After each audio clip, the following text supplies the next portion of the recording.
بسم اللہ الرحمن الرحیم۔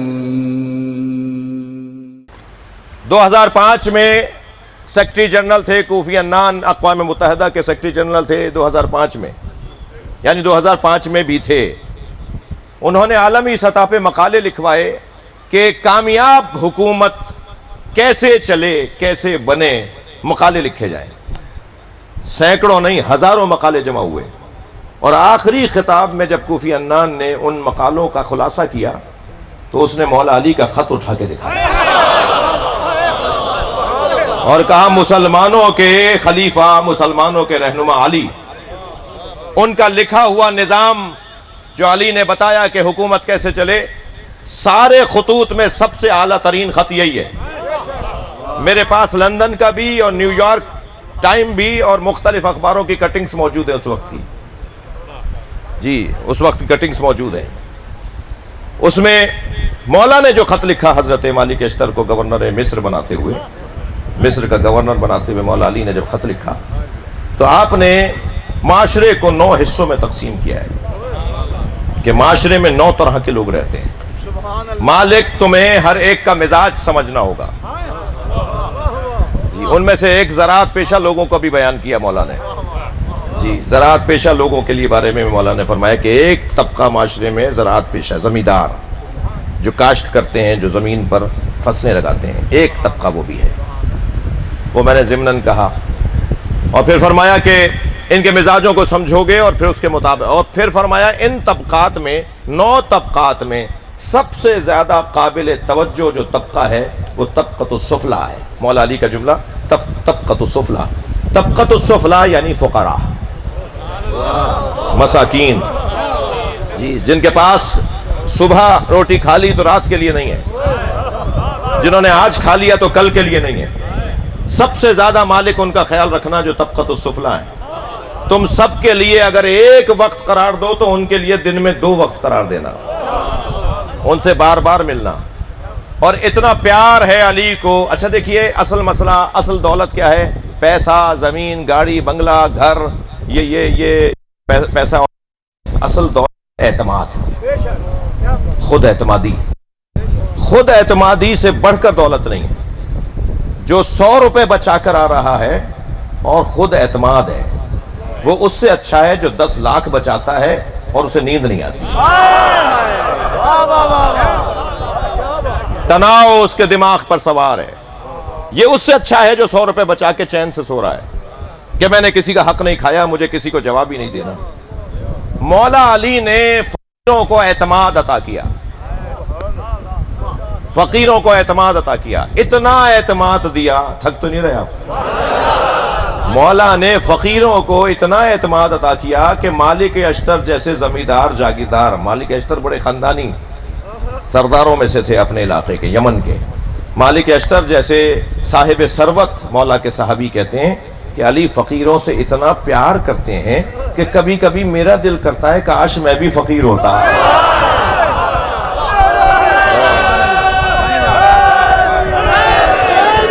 صلوات پڑھیں گے محمد و آل محمد۔ اصل بات جو میں کرنے جا رہا تھا، جس کے لیے میں نے 4-6 جملے آپ کو اور ہدیہ کر دیے، اس خط میں توجہ چاہوں گا شاہ صاحبان سے، اس خط میں مولا علی نے ایک آیت سے بھی استفادہ نہیں کیا ہے۔ خط اگر A4 سائز پر آپ پرنٹ نکالیں گے نا تو تقریباً 3 صفحوں کا خط نکلے گا۔ اگر 15 کے فونٹ کے اوپر نکالیں گے، 17 کے فونٹ پہ، 18 کے فونٹ پہ نکالیں گے تو 4 صفحوں کا بن جائے گا، جی 4 صفحوں کا لے لیجئے A4 سائز میں۔ اس 4 صفحوں کے خط میں مولا کائنات نے ایک قرآن کی آیت سے بھی دلیل نہیں پیش کی۔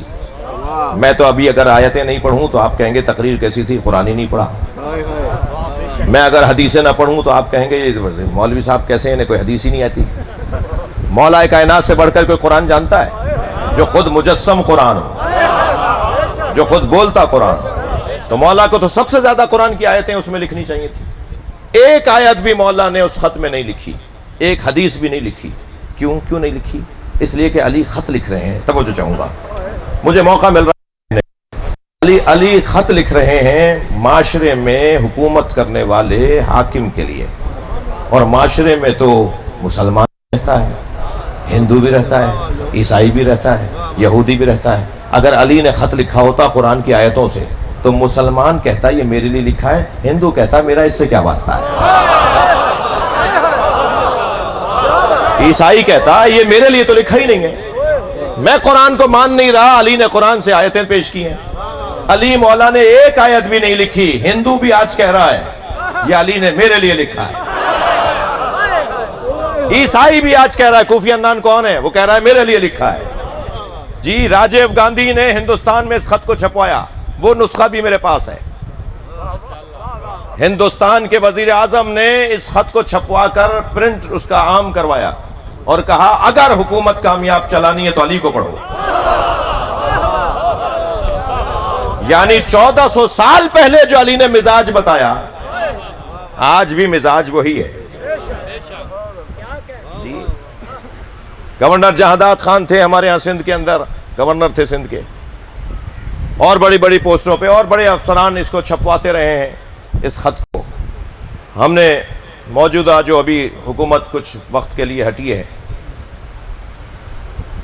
انہیں بھی، خان صاحب کو بھی میں نے جب انگریزی میں علامہ رشید ترابی کا خط دیا، یعنی علامہ رشید ترابی نے جو انگریزی ترجمہ، قائد اعظم کو اردو پڑھنا نہیں آتی تھی تو انہوں نے فرمایا علامہ رشید ترابی سے کہ مجھے انگریزی ترجمہ کروا کے دو. تو خود علامہ رشید ترابی نے جو انگریزی ترجمہ کیا تھا وہ قائد اعظم کو دیا گیا. تو قائد اعظم کو دیا ہوا ترجمہ وہ میں نے ابھی پچھلے دفعہ جب خان صاحب کو دیا تو مجھے یہ کہہ کر انہیں خوشی ہوئی، کہنے لگے کہ میں اردو میں اس کو بہت سمجھ کے پڑھتا تھا، یہ مجھے زیادہ اچھا سمجھ میں آئے گا. تو ہماری خواہش یہ ہے کہ ہم نے تو کبھی یہ مطالبہ ہی نہیں کیا کہ صدر ہمارے مسلک کا ہو، وزیر اعظم ہمارے مسلک کا ہو. ہمارا تو سیدھا سا مطالبہ یہ ہے کہ پاکستان کو آئین کے مطابق لے کے چلو، پاکستان کو قانون کے مطابق لے کے چلو، پیشہ ورانہ انداز سے، پروفیشنل انداز سے لے کے چلو. جب ہر چیز پیشہ ورانہ انداز سے چلے گی تو کہ مسئلے ہی نہیں رہیں گے لوگوں کے. ہم فرقہ واریت کی باتیں نہیں کر رہے. کون ہے جو اللہ سے قرب زیادہ رکھتا ہے؟ تو اس ترجمے میں بھی میں بہت حاشیے میں چلا گیا، اس ترجمے میں بھی دقت کی ضرورت ہے. ایسے ہی 2 حدیثیں سنا دیتا ہوں جس کا ترجمہ ذرا جلدی میں کیا گیا ہے، ترجمہ دوبارہ ہونا چاہیے. مثلا مولا علی کا ایک قول سنایا جاتا ہے، سلونی سلونی قبل ان تفقدونی، پوچھو پوچھو اس سے پہلے کہ میں دنیا سے چلا جاؤں. ترجمہ اچھا نہیں ہے، ترجمہ اچھا نہیں ہے. ترجمہ یہ ٹھیک ہے مگر اس سے اچھا بھی ہو سکتا ہے. علی یہ نہیں کہہ رہے کہ سلونی سلونی قبل ان تفقدونی، پوچھو پوچھو اس سے پہلے کہ میں دنیا سے چلا جاؤں. علی یہ کہہ رہے ہیں سلونی سلونی قبل ان تفقدونی، پوچھو پوچھو اس سے پہلے کہ تم مر جاؤ. جی جی جو علی سے نہیں پوچھے گا مر جائے گا. ایسے ایک اور حدیث کتنی مشہور ہے، آپ سب کو بچے بچے کو یاد ہوگی. سرکار نے فرمایا ان الحسن والحسین سیدہ شباب اہل الجنہ. سب نے ترجمہ کیا ہے کہ حسن و حسین جوانان جنت کے سردار ہیں. ترجمہ ٹھیک نہیں ہے. ہر بینر پہ یہی لکھا ہوا ہوتا ہے کہ حسن و حسین جوانان جنت کے سردار ہیں. یہ نبی نے کہا ہی نہیں ہے.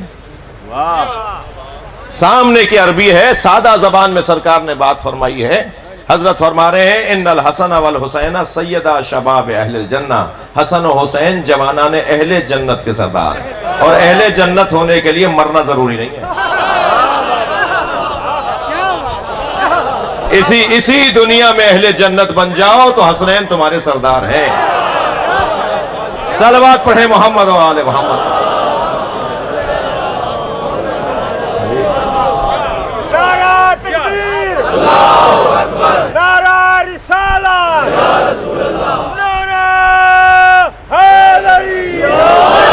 توجہ ہے حضرات. عزیزو گفتگو یہاں ہے کہ اللہ صاحبان ایمان سے مخاطب ہے کہ اپنے اندر صلاحیتوں کو ایجاد کرو تاکہ تم توحید، رسالت اور ولایت کو قبول کر سکو. ہر ایک کے بس کی نہیں ہے اللہ کو ماننا، ہر ایک کے بس کی بات نہیں ہے رسول اللہ کو ماننا. اور علی کے ساتھ چلنا تو ویسے ہی بہت مشکل ہے. بڑے بڑے لوگ ساتھ چھوڑ گئے. علی کے ساتھ چلنے کے لیے جگر چاہیے، حوصلہ چاہیے، ہمت چاہیے. علی کے ساتھ ہر ایک چل نہیں سکتا. علی کی تنہائیوں کے اوپر اگر غور کیا جائے تو ہاتھ پیر کانپنے لگے، وجود تھرتھرانے لگے. کہ علی کتنے تنہا تھے، کوئی بات سننے کو تیار نہیں تھا، کوئی بات سمجھنے کو تیار نہیں تھا۔ منہ دے کر علی اپنے دل کے راز بتا، اور جب کبھی کوئی پوچھتا تھا تو فرماتے کہ مجھے کوئی سننے سمجھنے والا نہیں۔ جی سر کے بال کتنے ہیں، پوچھ رہے ہیں تو یہ پوچھ رہے ہیں کہ انڈے دینے والے بچے کون سے ہیں، اور جانور کون سے ہیں، اور جو ہے وہ بچے دینے والے جانور کون سے ہیں، پوچھ رہے ہیں تو یہ پوچھ رہے ہیں۔ جی علی سے کیا پوچھا جاتا؟ یہ تو نہج البلاغہ 4 سال کے خطبے ہیں، 25 سال تو علی بولے ہی نہیں، 4 سال 4 مہینے بولے ہیں تو نہج البلاغہ بنی ہے۔ اگر 25 سال وہ اور 4 سال 4 مہینے یہ بولتے نا تو ایک سمندر علم تھا۔